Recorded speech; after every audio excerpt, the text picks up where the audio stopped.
I'll try to take SAP down. Huh. I'll go for them. It's like, I want to who's see. there? Who's there and who needs to be disrupted? I'll go for it.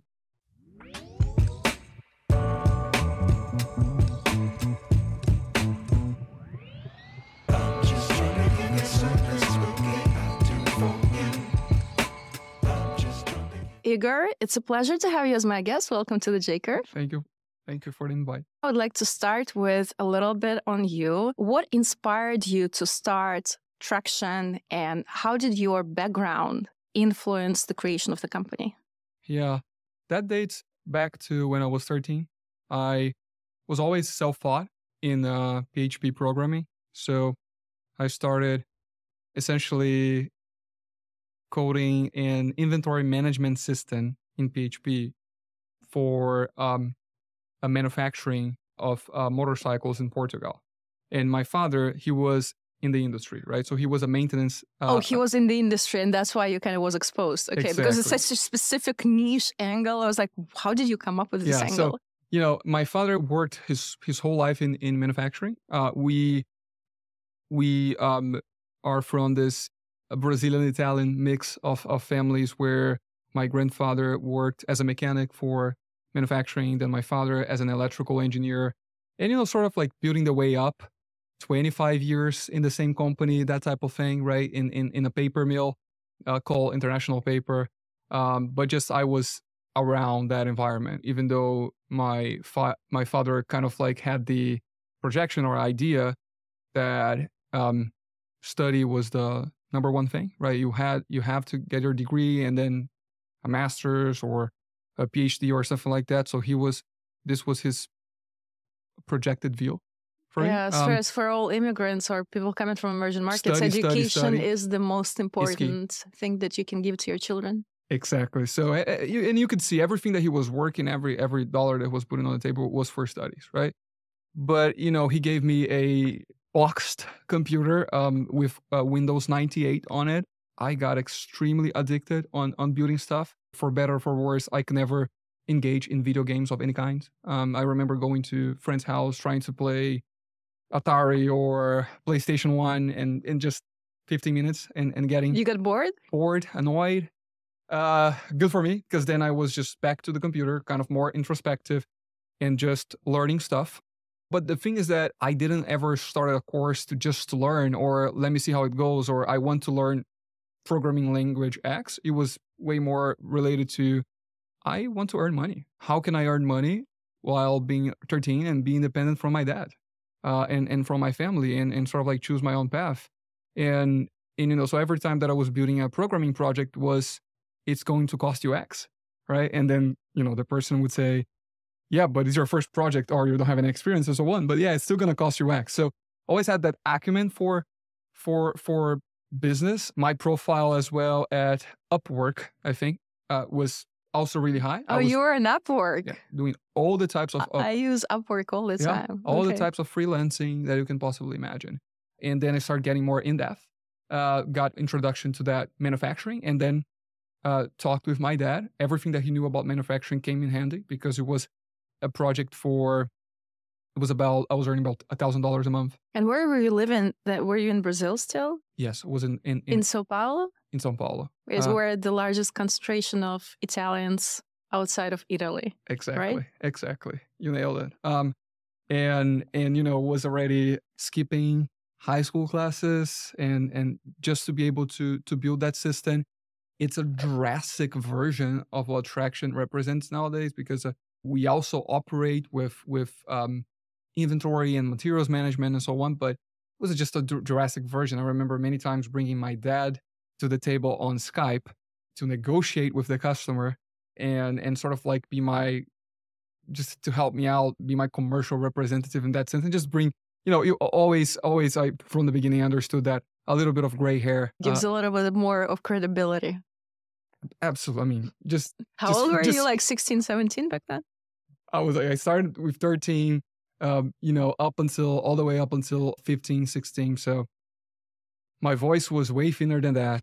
I knew how to recognize that I wouldn't be able to convince that customer, right? I had my technical background and ability and knew what I was capable for. But when it comes to to the commercial side, I needed to have a lot of help. Was there any specific aha moment when you decided that, okay, we need to translate this drastic version of what Tractian is today into Tractian? Was there any aha moment or a set of aha moments that led you to starting the actual company? I think biggest aha moment was that I was willing to brute force my way in to a problem, in a sense that I remember discussing with my father again, saying, hey, I have this thing that I built. It could be worth something potentially. At the same time, it's time to decide college, university. You have a big expectation when it comes to that. But I already know that I want to like it. I already know that my place is in the building, that I want to like to work for others, that I want like to study, I just want to build and solve problems. And then I remember him telling me, like, if you're already set that you're going to build your company, choose engineering. That's why I chose computer engineering. Did you go to USP? Yes, University of São Paulo, and then I transferred to University of California in Berkeley. But if it wasn't for him, I probably would pick computer science or not even do college at all. And I'm glad that he insisted, because everyone that is surrounding our company nowadays, or the most important thing was the people that I met at the university, and bring just the most talented minds to build Tractian with me. So the biggest thing at the university is actually who's surrounding it, right? In engineering especially. I remember I tried all those different things for all those 5 years of university.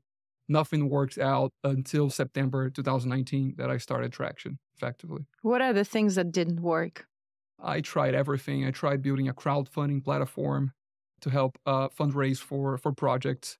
And then we pivoted for funding health treatments. And then we pivot for a software for predicting health chronic diseases, and so on and so forth and so forth. Worked with a couple of customers, had a small angel check, but nothing truly that, Was it more about nothing gains traction, or it was more like nothing really excites you as a long-term interesting problem to solve? I had the wrong fundamental idea of how to build a company. So all my ideas until 2019 were mostly, I think about this very cool solution and I want to build it because I have the programming and engineering background to be able to do it. And I don't depend on anyone on doing it. So, and then I started building it before even talking with customers, before going out there in the arena, just thinking like, it would be amazing if I solved this thing with that idea, and just iterating faster and faster on the solution.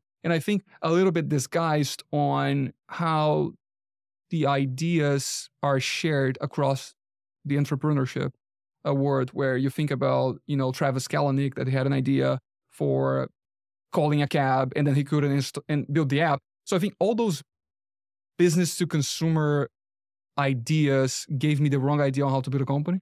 And I was applying those to business, and the fundamentals are totally different. So I was trying to build that next app that would boom, and eventually never did, because I wasn't going out there, sitting down, talking with the customer, understanding. In working with other business, a lot of product is basically sales, right?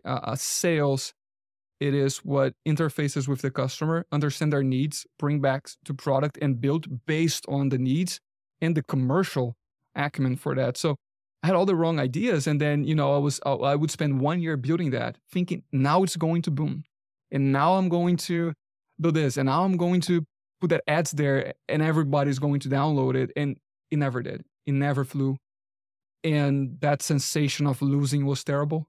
I haven't really scored a win in 5 years. Everyone thinking I was losing my time. But it was just the moment that I flipped the switch and I thought, in 2019, let's start it different. So then I quitted university because I also thought, even though it was 4 hours in the morning and I was working, I'm sort of like a programmer, like a good programmer. You burn the midnight oil, you work until 2, 3, 4 a.m. It doesn't matter. But just having that mental commitment with something that I wasn't truly in there, and having a backup or a net, I didn't like that idea. So I threw all that off.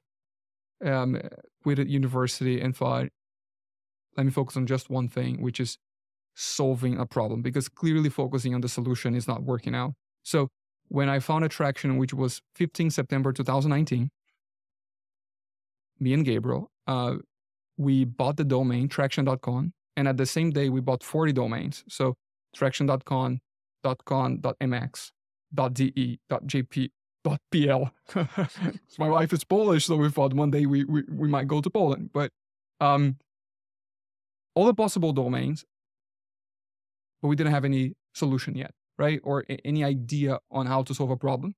But we thought, just first principles thinking, manufacturing is huge.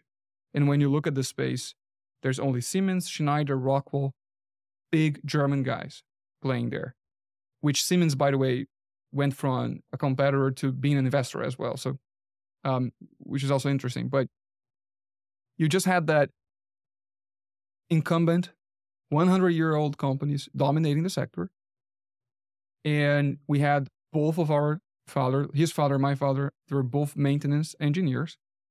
We had them complaining for years about the systems that they were using. But it took for us 2 years after that date to actually figure out, okay, what is the biggest problem that maintenance has? We're going to talk with all of them. In the first year, we talked with 88 facilities. We went all over Latin America and the US talking with maintenance managers, maintenance engineers, plant managers. What is our biggest problem? What is our biggest problem? What is our biggest problem? And then out of scoping the problem, took us one more year to understand what was the solution really going to look like. Was there like a serious overlap in terms of the biggest problem, or was it like the set of problems that you were rating in some order? Oh, yes. And I think there was sort of like a maze when talking with the customers, because it was hard initially to find the overlap, but then it was just becoming more clearer and clearer. And of course, we had to fight the urge to just jump on solving the problem right away, because then we would talk with a paper manufacturer and then they would say, our problem is X. You wanted to solve that because it looked big and tasty and juicy, but then you talked with food and beverage manufacturing and then they don't have that problem at all. So it took solid 12 months to be able to figure that out and puzzle it out. But the only reason we were truly able to do that, I think, was because we were all in at the business. So, and I remember, tell very honestly and bluntly, when we found out Tractian, I barely knew the word entrepreneurship, right? I barely knew what was a job of an investor, or that there was actually capital available for building companies. Like, I was totally unaware of that. I remember we were counting our savings and we were building a company thinking we want revenue to be able to build our company. I think that created a muscle where we weren't gaming the system. We weren't trying to, invent a pitch deck. It took 2 years to do the first pitch deck because we were just extremely focused on, let's find the biggest possible problem, because we want to create a massive company and we want revenue. We want customers paying. We want to feel recognized to the work and technology that we were creating. I think the biggest trouble was just stay emotionally put, investing, just looking at our bank account, going to zero, selling the cars. Like, I sold my car, I sold his car. We just didn't sell the MacBook because we needed to program. But until that first angel check at that time was the CFO of Volkswagen, dropped that first 100K. And I'll never forget that feeling. You mentioned something really interesting in the beginning. You said that the way you build consumer businesses and the way you build enterprise-focused businesses is like the math is different. Oh, yeah. So in what way it was different? And when were you realizing that? I remember looking at the story of Mark Zuckerberg and asking people, like, how did he create a Facebook? What happened there? And everyone, even if you ask nowadays, like, the first response is going to be like, because he had a great idea, right? So it already conditions you to start your business in the wrong way. It's not the idea is not important, but you have a propaganda on how the idea is way more important than actually having the right set of criteria to navigate the problems. But when I looked at his story, the reason why I decided to code PHP is because I saw that he was a PHP programmer.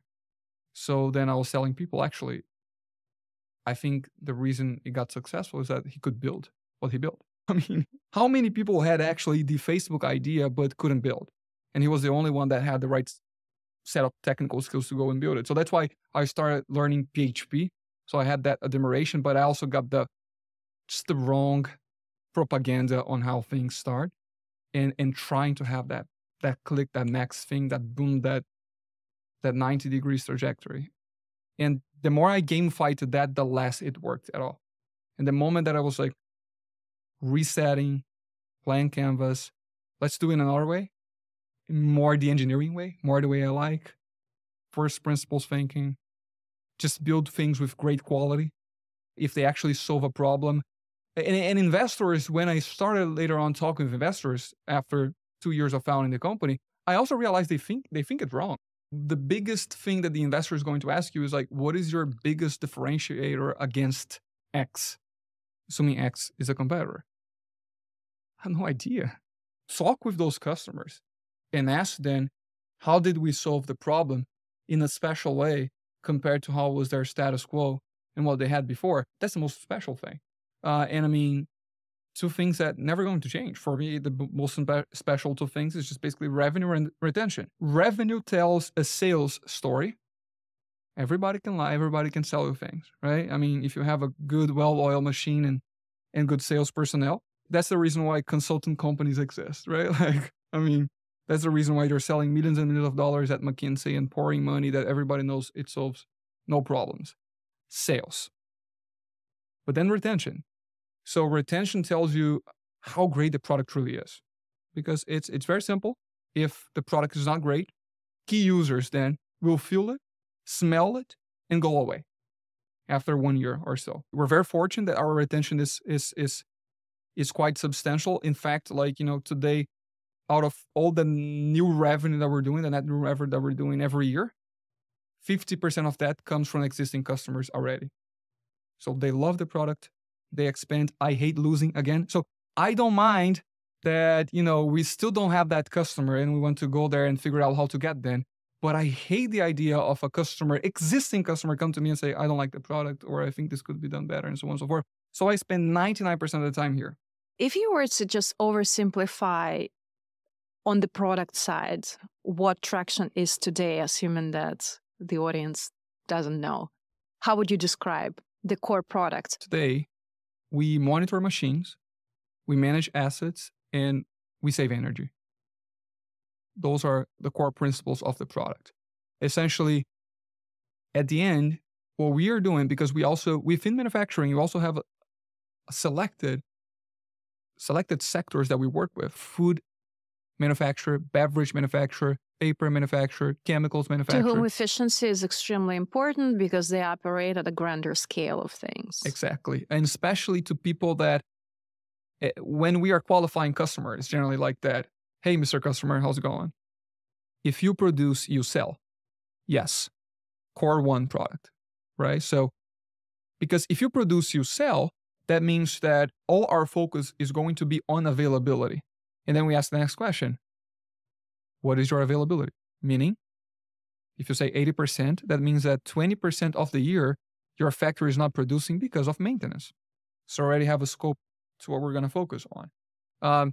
This is the real ideal customer profile for us. And then we build products focusing on that bang, increasing that gap between 80% to 100%, and just year over year over year trying to merge that into 100%. Financially, that's what we do. The way that we do, it's a little bit like when you think about that Shazam, the app to identify songs, what songs are playing and so on. Our core product will identify whether the machine has a lack of lubrication, whether it's loose or misaligned, and, essentially work as a machine doctor to guide you through, this is the workflow and this is what you need to perform. And this is the timeline that you need to do it so that your production is still on.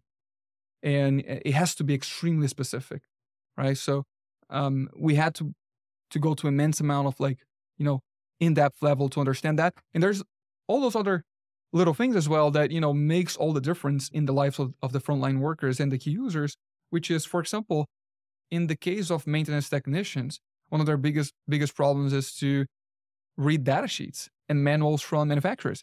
How do I fix this air conditioner? How do I fix this motor? And so on. So we started early on ingesting thousands and thousands and thousands, building all those crawlers to download essentially all the data sheet that is available on the World Wide Web, parsing then so that when a customer asks a question, it's searching all this collective library and delivering to them, oh, actually, the lubricant that you need to use, it's called XYZ, is in the page X of this data sheet. So there's a lot of sticky things that we build. There's so much to unpack here. But first thing, you mentioned that 20% relates to maintenance, right? 80% you build, you sell, and then you're kind of losing money on this maintenance and you're decreasing the gap. In absolute numbers, how much money do those, larger enterprise actually lose? We're talking millions and millions of dollars here. We have published case studies where every year we survey all our customers. Currently, we have more than 1,000 manufacturing facilities that are our customers. That relates to 500 logos. So one logo, let's picture, Kraft Heinz. They have multiple facilities. So we work with one logo, but multiple of their facilities. And when the company is listed, is even more interesting because you can see actually how much that they are paying. And you look at their balance sheet and you see the maintenance budget and you see revenue. Some published case studies that we have, we generated collectively, right, after the technology was implemented, more than $50 million of revenue for the industry. Let's just think about, again, in oil and gas, which is extremely easy to understand, right? They generally have higher rates, but they're operating at 96% of the time of the year. Let's say we increase that to 1% equals $50 million, right? And then collectively, again, we don't want to take all that pride, and we're very careful on that ROI analysis, but the fact is they increased that after implementing Tractian, and then we look at the history of the 5 years was flat, right? So there's a couple of cultural changes and cultural thinking and so on and so forth. But I'm saying revenue increase is what we do the best, but there's obviously savings. So for example, savings in asset life cycle. Before Tractian, they were changing this bearing from 6 to 6 months because that's the reality of industries. You're afraid that your bearing is going to break. You don't know how to measure. And then you change your motor, for example, or your pump every 6 months. And that's great for the manufacturer of the pumps. Funny fact, if you buy a lift or an elevator, actually they're earning more on you on the service that they're providing. It's almost a subscription. It's an espresso model. Right? It's a subscription, exactly.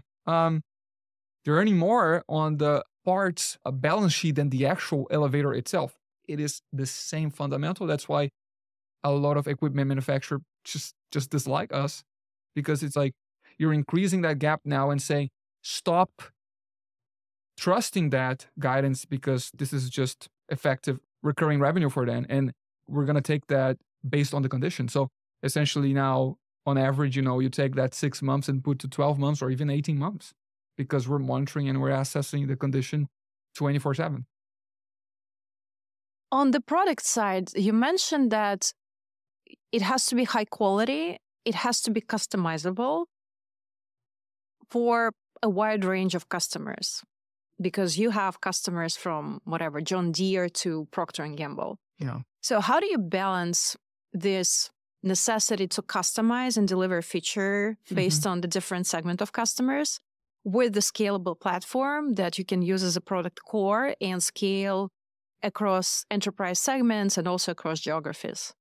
It's funny, right? Because you think about Salesforce or SAP or Oracle. And then if you look that from the outside, you say, oh, the product is ugly, or the product is this, or the product is that. Yeah. How come this company is that huge, and so on and so forth? Being composable, it is a huge factor to that, and elevating the switching cost of the solution. So reality, you see that, there's the thing about UX and UI. UX, the user experience, it's sort of like untradeable, and composability is part of the user experience. But UI is just taste, right? So criticizing companies' UI, I mean, we have amazing UI, but I am smart enough to recognize that there's nothing wrong with SAP UI or Salesforce UI. That's not why people buy it. That's not why people stay. So it's very weak when you say our platform, it's an app that has a better UI, UX than X. Nobody's going to care, because that's not why they are there. And it's incredibly challenging to build a product that is composable. It is very easy to build a software as a service that will only perform a certain task. And then you're saying no to a lot of customers. Or you actually bring the customers in, because then sales comes in, start promising all those different things that your product doesn't do. And then the founder is like, we're going to be purist. We're not going to build any of that. And so on and so forth. Sales is telling all those lines. Customers come in, they get irritated. They see that the product does nothing. And then they go back. So eventually all B2B founders, they will face that thing. And we sort of like, it's not how we faced it. We didn't have any choice. That is the reality of the field. Of course, there is like a field that you say, after that line, I don't cross. And we understand for us what that means. We want to monitor fleet. We could, again, fleet is a machine, mobile machine that walks around, so on. We want to monitor trucks. We want to monitor cars. We want to monitor tractors, whatever. That's a line that we don't cross. Why not? We decided not to. How do you make decisions like that? How do you make decisions? What are the industry segments you're going after and those that you're passing on? Objectively, is like, just who do you like to work with? Okay. I have no connection with the fleet industry. Logistics manager, I have a huge in-depth connection with maintenance managers for obvious reasons. Objectively, I just don't have any connection with them. But then there is the more financial analysis, which is like, if we are to make our product and go through engineering effort of allowing certain types of customers to use our product that are not core, what is the size of market for that? Is that challenge really meaningful for you, and so on? Because like size of market depends on how you calculate that as well. You can say investors like to see, what is the percentage or the absolute value of dollars that are being transactioned in that market nowadays. That obviously doesn't work for us. We had to understand more on the bottoms up approach, which is like how many industries there is.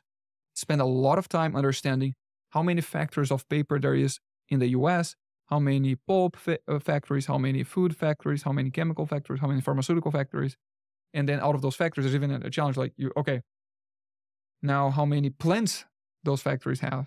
And then how many employees are working in each plant? And then even we tried one day to look at the square foot facility per factory. So to decide if we're actually going to go into a new market or not, because in that sense, sales is a numbers game. And then you have to understand how many potential interactions you have, right? Because if you say, like the size is $1 billion of the market, but there's one customer, if you cannot enter that customer, have a $0 market. So, and then we also found within those customers, there's also like some cuts where we understand if it's a facility that doesn't have X amount of employees, probably we're not a good fit because they're too small to pay the price of a very composable product that they won't need to personalize anything. And then if it's bigger than X, also probably not good because they will require a level of workflow customization and so on that our product's not even allowed for. So there's like a sweet spot in the middle where it's a controlled composability.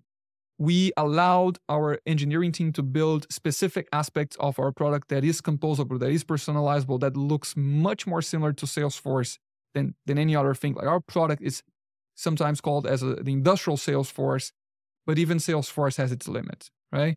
And then, I think there's the most composable ever to the least composable ever, the most composable ever to be in SAP, but then you need thousands and thousands of hours of consultancy and third-party contractors are going to build that for you because almost a sandbox, it comes empty. And then you need to build everything. Salesforce, there's a good, decent, combination, I would say. And then there's the other lower in the market that everyone that grows have that growing pain and has to migrate systems. But you do have some service component to what you're building, or it's like what's the core business model today? Overall, there's definitely, we try to make it as simple for the customer as possible in terms of how to price our solutions. So for example, if you're monitoring assets, going to be per asset per year. If you're having energy consumption, is going to be how many energy points we're monitoring per year. So it's if kind of pay per seat type of model right now. But even though there's a capex of hardware required, we waive that out and we buy our own sensors for our customers, and we control that so that they don't have to make two decisions. They just make one decision, which is that flat fee, and we get more aggressive the more they grow with us. Same thing with how many users that they're having and so on and so forth. So we try to make it very simple in decision making. And then, for example, there's a service component, definitely, probably 10% of our revenue service nowadays. It's something that we do not because it is profitable for us, but because it is necessary and required. We think that if our software is not implementable by our own people, then it's just not good enough. And obviously, in order to take a certain scale, we would like, partners to be able to do that themselves in the future. And, there are a couple of partners already that are in those plant facilities anyway, but we go and visit the customers. We fly out and spend weeks there. It is just necessary. Which I think makes sense when you build credibility and you enter to the market, but also there's a certain buying pattern among your customer segment. Like that's how they buy, right? They buy service and products, and you can't completely eliminate service while you are a brand new kid on the block competing with incumbents that have been operated a certain way for like hundreds of years, like you said before. Absolutely. Just think about, a simple example. Let's say you were investing XYZ in marketing and, you're paying for customers to come in and click that demo button on your website. How much does that cost? Let's say that costs like $5,000 or something. Visiting a customer, it is one day and probably $500 a flight and then $500 for hotel and transport. So like generally, rule of thumb in our market, we are increasing, let's say 10, 20% the cost of acquiring the customer. But what is the percentage that you increase of the chances of actually converting that customer? I mean, those people, they are 25 years, just like my father, 25 years in that same position. They trust who they see. So selecting the team is a huge part of it. Who's going to represent that? And I mean, there's a lot of what you cannot control. If they like to talk in person, why are you convincing the customer that to go on your website? That's not necessary. And click a button. Just click the button, don't talk with me, and so on. We always tend to take those customers and on the course of the years, bring them to a $100,000 per year cohort, right? So that's our bread and butter. We understand that a customer that is paying $100K per year for us, it's probably already with all the 3 solutions that we offer, it's well oiled, the things are running smoothly there, we increased and generated ROI for them. That's who we want to serve, right? So if there is any customer nowadays that is paying $20K a year for us, we're going to try to make everything that's in our capacity to take them to the most special cohort. Okay. So then it's not that you're brute forcing this. They need to have the actual capacity. So you need to also select who's entering. Because if you think, oh, let's say you're too small and minuscule, also you're not going to have our proper attention. And we want everyone with dedicated and have that function really built up. That's why we didn't build any free trials approach. We didn't build sign here the button, put your credit card and use the software. There is only one cohort. You don't need to be paying that now, but it's very simple and blunt and honest conversation with the customer, which is like, do you actually have the expansion capacity to be at this size with us? And we understand that you might want to start with area 1 first, but if area 1 works right, can we go to area 2, 3, and 4? Right? And that's something that you need to make as sort of like an agreement when you enter and talk with the customer and understand, there's a lot of customers type that are like sommelier, innovation sommelier, which is like, let me smell this and see this type and so on. And that's just not good for business, right? That's not good for you. You're trying all those different solutions. You're trying proof of concept, blah, blah. You have no commitment. You still don't know what challenges you want to solve. A lot of times we just deny it. Just like, if you're already trying 3 things, why you want to try the 4th? Just choose one of them and just live your life, you know? So like, we are very serious on how we want customers to land because we have our methodology. We know what we're capable for. So we go and invest time. We go and visit your plant. We map out your floor plan. We design where the solution is going to be. We give to you the hardware. So there's a lot of commitment, a lot of first principles thinking. I don't understand dumping products at the customer hands and so on. Arguably, you can think that also is like a technique for a product that has lower quality and so on and so forth, right? So it's perceived as that as well. But, if something is good, industries don't have a money problem. So why they're not buying? It's everything. Like, we ask that every day.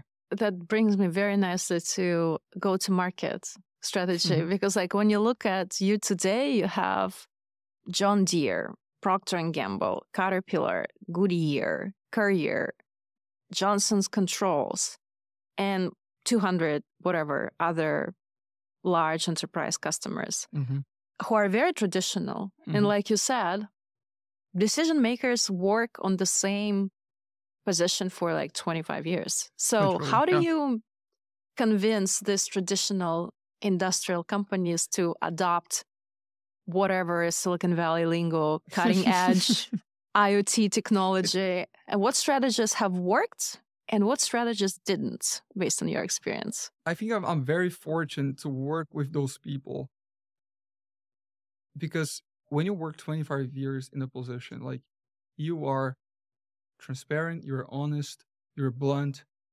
and we were just like that. I think the match was because our fundamentals are like, for example, when we're going to hire a manager, we first go ourselves at C-levels, develop that function, build ourselves, hire the first individual contributors, people are actually going to do the job. Before we even think about hiring a manager for that position, we want to see how it looks like to build that and to do that ourselves. Sales wasn't different. And it is what we're having here, this conversation matches a lot with how I sell. And I sold the first customers, right? And we started bringing more and more customers that were alike. Are we talking about most of your customers have to switch from something, right? So there's a certain switching costs involved, or like, how did you think about it? I'm not even talking about digital entrance. I'm talking about this incumbency. The incumbents were there, but the funny thing about the incumbents is that even though SAP and Oracle had a huge switching cost, and we just have to live with it. That's why we are partners actually nowadays, because like, you understand what is unchangeable, right? Like, it's more likely that German government will collapse rather than SAP. But there are a couple of other things that, like, let's say you put an instrument on this machine and it's not working. There's no switching cost then. It's just not working.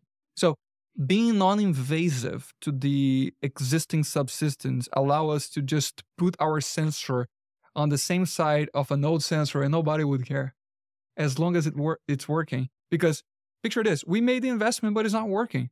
Who cares if the sensor is actually plugged in there, but nobody's using the system? It is different than SAP. Everybody's using every day, angry. Like, I don't want to use this, but they have to click the button. With the monitoring stack, wasn't like that. We understood people were just not using it. It was just not useful.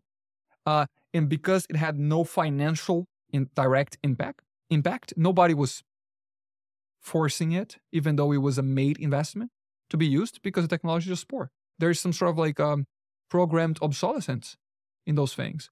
The reason I said it was just hard to find the first competitor battling in with us is just the staggering amount of industries, more than half of everyone that we talk, that are actually doing nothing. Doing nothing.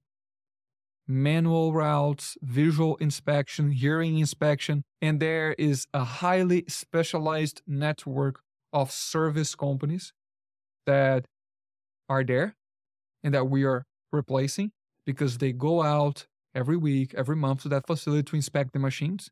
that now are being inspected 24/7 by us. So it is like this status quo was literally way more absurd than that. And I think, and the way I reflect why is it this way is because the incumbents actually were working with the top tier of the market, people that had huge amount of money to pour into automation to connect all those dots that were extremely hard. You needed like specialized labor, databases, a bunch of things to make that work. So actually, the whole backbone of American economy is unassisted. Nobody's in there because the incumbents tried to access and it didn't work because of how cumbersome all the technological stack it is to plug and play. So our resolution was that actually people are doing it manually, and that's the reality. This is really interesting because switching costs is one of those 7 powers that most industrial companies are facing. But when you're competing with services as opposed to system of the record kind of technological core, there are no switching costs. Exactly. Super interesting. And then, the conversation even is for the first time is even more obvious than that. It's like, hey, we are already paying X dollars a month for the service. It is basically the budget already there. It's a swap of budget, right? Initially, it is a very easy decision.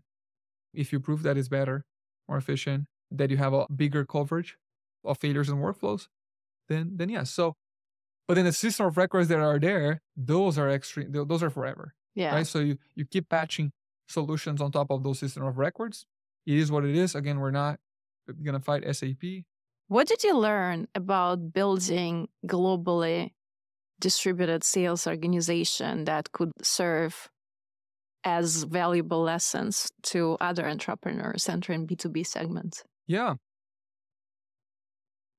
For us, we realized the problems that were there in those manufacturing facilities were actually the same.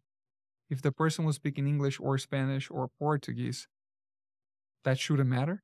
But we faced more internal challenges on expansion than external. Internal. Culturally arriving to a new region, culturally trying to hire people that think the same, culturally considering the difference between a Mexican and American. So that was more cumbersome, and trying to figure it out was more cumbersome than actually the act of selling and distributing product. It is totally, I think, underwritten how impactful is just the initial landing team. And I would never delegate that to a country manager of any kind. I would never hire someone that is new to this structure and delegate then the act of expanding to another region. I would take the best product manager or account executive or engineer and would ship to that first or second or third region and say, figure out how to hire the first people, land the first customers, and then you start listening to the customers, also adapting the product regionally, right? So a couple of things that are already regional to the product, but that is auxiliary. You would just never delegate an expansion. Delegating for a country manager the success of a new region is as bad as the famous, I'm going to hire someone to figure out how to do this. That's the worst possible hire that you can have in an organization, right? So let's say you're not doing compliance, and then you were a bank, and then you say, I'm going to hire chief compliance officer to figure out compliance. This person is coming with a hat of I know it all. Nobody can ever talk with me or challenge my opinion because I am hired to figure out this. You are giving this area. It's almost like severed inside the company. And then they're going to have all the freedom in the world to choose the culture that they want. You're building another organism inside the organization. The best way to do is the founder will say, I will take compliance for now, 2 weeks, 1 month, 2 months. And then I will go and hire a compliance analyst. This person is going to work with me, understand the fundamentals, the basics, and so on. Hire another actual maker, senior compliance. And now you have a team of 2 people. And now is probably the time to bring someone because you're no rookie, because you've seen this and set the right expectation. So And then founders do it wrong all the time in go-to-market. I'm going to hire someone to figure out growth. What the fuck are you saying? Growth shouldn't even be an area, right? To start, growth is a whole company. It's almost like product being a specific area. Everyone can do product, right? But the best product are generally sales engineers or someone who was actually in the field. And then you will learn, other stuff. But like, what is the founder really doing? I question myself, like if you're delegating go-to-market, right? If you're trying to hire a CMO, but you don't even have a Google Ads account, what is the CMO is actually going to do? So there's a lot of wrong misconception there that we try to stay as far as we could from that. I would say founders will keep making that wrong. And I would even make a broader statement that MBA founders are generally the worst at that because they don't have the engineering background to understand bottoms up approach. And there's too many people focusing on balance sheets rather than actually going and making the actual stuff, So that's not us. That's not how we do. We have more than 300 employees. I don't have an executive assistant. I don't even know what that is. Someone who would take care of my agenda for no reason. I know how to do that. What represents a great executive hire as per your definition? Someone that can operate at all levels. Someone that is willing to do the dirty work. And essentially, the best managers were top performing individual contributors before. Generally, the best sales managers they had in history before of tracking record, of actually hitting their quotas, of actually hunting customers, of actually cold calling, all the basic things. I believe it's sort of like the same thing for sports even. A sports coach of baseball that never played baseball. And for companies, even more important that actually your manager, if they are a baseball manager, they're constantly 20% of their time playing baseball, if not even 50% of their time, still playing baseball. I'm going to play base today and tomorrow and so on. So for us, the best were those that I would ask simple things. For example, one of the interviews that I've done with a manager, I asked, if I would delete your position tomorrow, let's think this is not relevant for the company anymore. What would you do?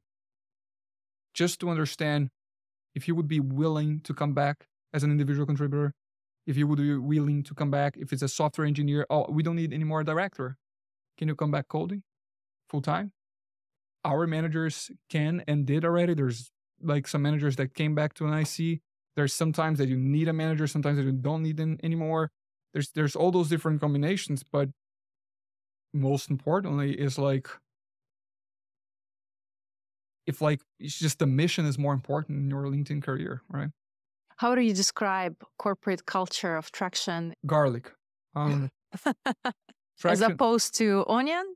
Tractian people are garlic people. Can you define garlic people? Garlic people are people that you smash once and you see the interior very fast.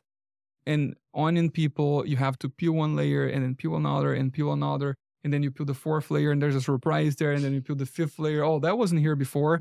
Garlic people smash once, you see the inside. We have no patience for onion people whatsoever.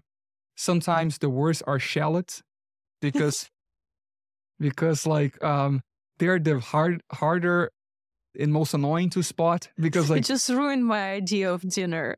Because like shallot people, hiring managers are gonna say, "Oh, they're so great," but reality is like strong hires are always strong yes. If it's not a strong yes, it's a no. I always tell that to the hiring managers. It's a no. If we're here discussing 2 hours and trying to reason why this person truly should enter the company, they should enter the company. It should be a strong yes for everyone already. So recruiters are almost like an insurance. If you don't have, great technical recruiters that understand that quality matters, the organization will suffer on, we spend so much time looking. Please choose out of those 3 options. We're not choosing any of those 3 options. Keep looking, still not the one. So, and we understand that sometimes no person is better than someone there. A lot of our org chart is unmanaged. If you look at the org chart, it's like manager, question mark, manager, question mark, manager, question mark. But those people are self-managing themselves. I love the concept of garlic people. I'm going to borrow that one. So just about a year ago, you raised $45 million in growth capital led by General Catalyst. Mm-hmm. I'm really actually super interested in General Catalyst because I think their thesis around building global resiliency and the type of companies that they're looking at, and also the type of products that they're offering, just in general, how they built the firm, right? It's a very non-conventional way of building a firm and managing the firm, especially that one that's been around for ages in the industry. So I'm curious about your take on this thesis of building global resiliency, and how do you think Traction fits into this thesis? I mean, it's a great firm, and they scored incredible wins in the early industrial space. So there's a lot that we can learn there. And I mean, I would say the fundraising round was just a little bit more obvious. Again, it's like global resilience is sort of like connecting the dots looking backward, right? So like they realized that there was this wave, and they started making more like a thesis. But I would say they're still very tied to the fundamentals of founder, team, paying, and so on. So throughout the whole investment process, they were one of those that it doesn't really matter what competition is doing and so on. Of course, like we're gonna take a look, but they were very focused on, let me talk with customers 1, 2, 3, 10, 12, 20, and just understanding customer stake, customers' opinion, market, product, going really in depth. And we as fundraising, we don't do any games. As Traction, as founder, like staying with revenue and retention as core fundamentals, you realize investors know how to understand a P&L and a balance sheet. So like they see it in numbers, and when they see it in numbers, they understand, oh, this is what you were talking about, right? So like we've majority of the investments, so I would say I think almost all the cases at Traction, people that we meet didn't invest in the round that we meet then, and they invest on the subsequent round on the next one. So, and it's a little bit of that commitment that you do with an investor. They meet you and understand, oh, it's still not the size that we come in. We come in at X size. When are we going to be at X size? Oh, we're going to be at X size in 12 months. Okay. Knock my door in 12 months. And that's what we've done with them. And that's what we've done with all around, essentially. We just kept delivering our promises and kept growing, increasing revenue, making the products better. So it was very obvious for us. And, they're great as well. They're very objective. So the moment that we said our expectations are X, Y, Z, they met then. We didn't look at any other proposals. So they were like your aspiration investor for this round, with whom you maintained relationship from the prior rounds, and you didn't really. Absolutely. It was not like a numbers game for you. You were intentional about whom you're bringing to your cap table. Yes, and we had other investors that got mad because they thought we could at least offer 30% increase on valuation, more capital, and so on. Okay, it's not going to move the needle. From the beginning, I said, hey, I want X for Y valuation. We think we were worth Y for X, Y, Z. You can check your numbers and double check and understand. And we need X for this and this and this. And we want one board seat or this or that. We don't want that. This is our term. So it was almost like inverted, where we always sort of set our terms. It worked for us. I mean, and I would say just working with like whatever is out there as a benchmark, especially at New York Stock Exchange, NASDAQ, like who has a similar P&L, how much they're being priced. It was always very obvious. And I think always very fairly priced. Arguably, other investors would say, I could pay more. But I mean, everybody likes to cheer for things that are fair. The moment that you go over this line and like, now it's 50% increase from the first proposal that I received, you create a spiral of investors saying, this sucker or whatever, or people actually cheering the opposite, that your company will go to hell. because you overprice then, or you play all those fundraising gaming and tactics. So I want actually to create an environment where it's very consistent. It's not because I am with you because you paid X more. It's a weird relationship. I'm with you because I selected you. It's a partnership. And then when you talk with other investors and say, hey, I didn't choose you for this round because of XYZ, because I think the partner that I chose is well prepared for XYZ, it is just so honest that it's hard to create any resentment towards that, right? Or if they do, some would do because you're saying, you probably don't have that at that round and so on and so forth. I mean, it's good information. You want someone that can tell you the truth because that's how it's going to be at the board meetings. I have a couple more questions before we move to the rapid fire. One question is on AI. What measurable impact does AI have on Traction today? And more broadly, where do you see the industrial IoT industry heading in the next 5 to 10 years, given this like super strong technological waves? I would say what we've seen happening now is a revolution of unsupervised learning. So, AI is too broad and generalistic, but a while ago already, when Google launched Palm 2 and other models, the revolution of supervised models were already happening. When Tesla, they were recognizing objects and so on and so forth, the revolution of supervised learning was already happening. Waymo and all those, especially automotive companies before, Traction was heavily built on top of supervised learning. I cannot have the luxury of thinking, is this a cat or is this a dog? Right? There is 25% chance it's a cat and 75% chance that it is a dog. That doesn't work for predictive maintenance, right? Correlation does not equal causation at our industry. So everything that we've built had to be supervised. That revolution was there already. We had already stellar engineers working on that, heavily pushed on aviation and automotive industries. What we've seen happening was this revolution of unsupervised learning. I'm going to throw a bunch of things that I don't control in this black box called large language models. And I also don't control the output. If you make the same question over and over and over, you have a different answer every time. It is just never the same. So I cannot be making questions to a data sheet of an equipment. And one time is the lubricant number 1 that I need to use. Second time that I ask is the number 2. Third time is number 3. It is just one type. So it's still very embryonic how unsupervised learning will actually help the sector.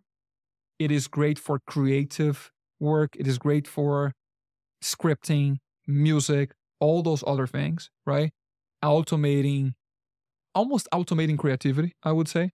That's a good definition. Yeah, you can write a book now in 5 days and it actually is going to look good because if you have the right prompt in how you're going to do this, or even better, like you're a lawyer and you're an intern, because you have to have the set of technical skills to be able to operate.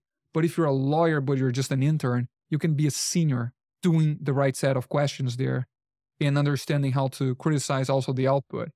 Still a little bit embryonic for the industry. We're also obviously using, I think the best thing that happened is that the model actually got commoditized. You can use whichever model you want from Llama, OpenAI, Cloud, whatever.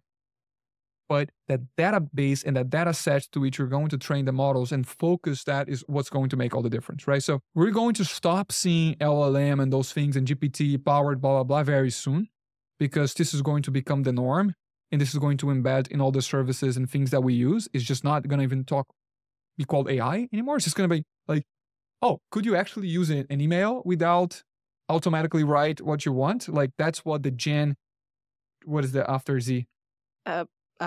Alpha? It's the end of the alphabet. Damn, I'm too old. It's the end of the alphabet. The end of the alphabet, right? Okay. They're probably going to use Greek letters now. So Gen Alpha is going to say, that's an email. Or even, are we still going to use emails? Probably because of the switching cost, but it's not AI. AI is a marketing name to which we're going to get adapt to it, but it's just going to be embedded. But still, there is a major flaw into not being able to reproduce the same answer. And also not being able to trace where that answer came from. That's why there's other types of studies going further now trying to understand the source, because it is, and that's what we're trying to provide. For example, you ask again in a data sheet of a motor, how do I perform this maintenance? I need to tell you, according to page 1, paragraph 1.1, like that and that and that, because we understand humans won't parse 400 pages and won't be able how to read it, right? In most even, they don't even have the data sheet to start.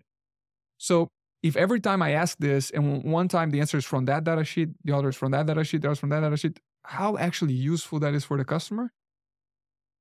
That's what we're questioning. When you think about your personal leadership priorities for the next 12 to 18 months, what are your top 3 in that list? Build. I want to delegate. I want to actually perform an obvious opposite direction, which is like majority of CEOs, they hire and hire and hire to be more distance from the base. I want to be closer and closer to the base. Annoying managers. So your personal goal is to annoy your managers in the next saying, 18 months. why are you talking with my employee without asking me? That's what I want to hear for the next 18 months. And going and flying out and meeting customers and talk what they think about the product and coming back and talk with the product team. I want to deliver value. Becoming a professional CEO is not the goal. It is hands-on, like we've always been, building the culture from grounds up, building great products, delight customers. And then investors, we're going to keep saying, that doesn't scale. And then you go one more and then scales. That doesn't scale. That doesn't scale. That doesn't scale. Until 5 years from now, oh, that's an incredible methodology, right? And then you connect the dots and because I think, a lot of books of business and administration were written by MBAs, and now a lot of books are being written by engineers. And actually, a lot of concepts are being thrown in the trash and tossed it out. And a lot of things were defined by consulting companies, BCG, McKinsey, blah, blah, blah. I have no problem saying that I hate it. I hate all those companies. We tend to avoid employees that come from those companies and bring technical people, Are you at SpaceX? Are you at Tesla? Are you at Embraer? Anything that you are actually building tangible, actual things, right? And I like the concept of tangible things. I think one of the things that this new generation, I think, is doing it right, where you see a lot of Washington Post material saying that Gen Z, it is actually recollectively joining back to skilled trade jobs, technical jobs, and skipping college. I think that's amazing. I think your willingness to work as a plumber, as a profession, is incredible. Something that the boomers would never allow. They do that for a surviving mechanism to be able to provide for you to be able to study. But now it is getting as much as a good profession again, sort of like I want to have tangible. And I think there's working with manufacturing is that ability to be able to forget a little bit the laptop economy, right? That everyone's just looking at screens every day, and go out in the field and talk with customers, and manufacturing is always going to be there and is always producing. So it is very tangible, and we like that concept a lot. Let's move to the rapid fire section. I'm going to ask you 5 short questions, and I'll appreciate immediate responses. Let's dive right in. The first question is, what was the most costly strategic mistake you've made in business, and what was your core learning out of that experience? The most costly mistake that you can possibly do, and that I've done, and I've learned from it, is hiring the wrong manager. There's nothing more costly to the organization than putting the wrong coach in the place. It makes everyone questions the culture. It just destroys the base, the productivity, start changing everything upside down, bringing almost the switching costs from other organizations. There's always that person that will say, oh, at Amazon we've done X, at Amazon we've done Y, at Amazon we've done Z. If you enter a company, no matter if you're from Amazon or whatever, and you're a manager there, and you enter a company, after 6 months, you're still telling your employees, oh, because at Amazon we've done it this way. Who gives a fuck, right? If every time you need to bring that fast, glamorous experience to be able to just prove a point, is because your point is very weak and poor. everybody can understand logic. So you just say, hey, let's do it this way because I believe it's better for XYZ because of the customer. But a lot of managers saying, let's do it this way because at Amazon. How long do you give these people when the moment that you kind of know that that's the wrong hire for the team? How long do you give them? Do you fire them on the spot? Very probable. So, I think we don't have an opportunistic approach on people ever. Traction is not a ladder for your career. It's a mission. So if someone is entering already with the mindset of like, actually, I want to build my company, I want to learn from you, go and build it. Maybe we even help you, how much do you need? Go and build it. There's nothing to learn here. If you don't want to actually believe and apply yourself to this mission, I don't believe in the latter concept, I believe in the opportunistic concept. That's why I'm also not opportunistic to employees, right? There is, and that companies do a lot and they do it wrong. Oh, let's just keep him 3 more months because he's doing XYZ, taking care of all our accounts. Let's just fire him and be very honest and say, you're not a fit here. And we're also, or even the opposite, or we're profiting from you, but it's wrong for your career. We will leave the consequences for some weeks and figure it out. So it's non-opportunistic. The moment that I identify actually that the structure is convinced that that person is not going to work, there is no reason for the next feedback or the next feedback or the next feedback. Just, hey, John Doe, it's not going to work. No, I just want to say it right now so that our relationship is clear, so there's no resentment. I'll help you out with your other career opportunity, wherever you want, wherever you want to go. But just here in this structure, we've seen that because of XYZ. What is the most underrated or under the radar tech company globally? Palantir. Globally, I would say there's a lot to learn about Palantir as well. When they founded the company, defense was very unsexy. They were building quality as a must, and they're just so quality centered, right? And I think the most underrated are generally companies that have patience to build great things. So, and you see it with time, but I would say from the beginning, they were smelling like, we don't care about optics, what investors are going to think. We just are focused on our customers in this closed box that only the people that are inside understand. So I really like that concept that, patience is for sure the opposite of mediocrity. Inside that bubble, everyone is working their asses off in making that happen. But you have the long-term view. I think long-termists are the new thing, where you see the direction, you say a lot of no's, you say no to the employees, you don't hire people that you don't want in the bus, and you don't even put customers that you don't want to work for. It's very important to say no to customers that you think is going to deviate your trajectory. Is there a popular entrepreneurial advice that you strongly disagree with? I think it's the Y Combinator concept of just sell a brick. Go and sell shit, right? Try to convince the first person to just buy the brick that you have without endeavoring in the product so much. So I would say Y Combinator generally not a fit for tangible hardware startups. If you were to give a public talk but could not talk about anything related to traction, tech, startups, or venture capital, what would you talk about? I would just probably perform a sitcom or something. I would just love the idea of this. If I have all the audience in the world just to make them laugh. That's the most extraordinary answer I've ever gotten to that question. If you had to start a business in a different industry today, what would it be and why? Oh, there's so many challenges. Pick one. I have no idea. I think about so many challenges in manufacturing that we're not solving. I have a list actually. Like if we were to open subsidiaries or buy and acquire companies, I have at least 10 other problems that we're not solving within the same scope and the same logo that I'm operating. So like I have to control a lot of my entrepreneurial head not to tackle on this and focus. But I would say I'll try to take SAP down. I'll go for them. It's like who's there, who's there and who needs to be disrupted. I'll go for it. I love this. Bold.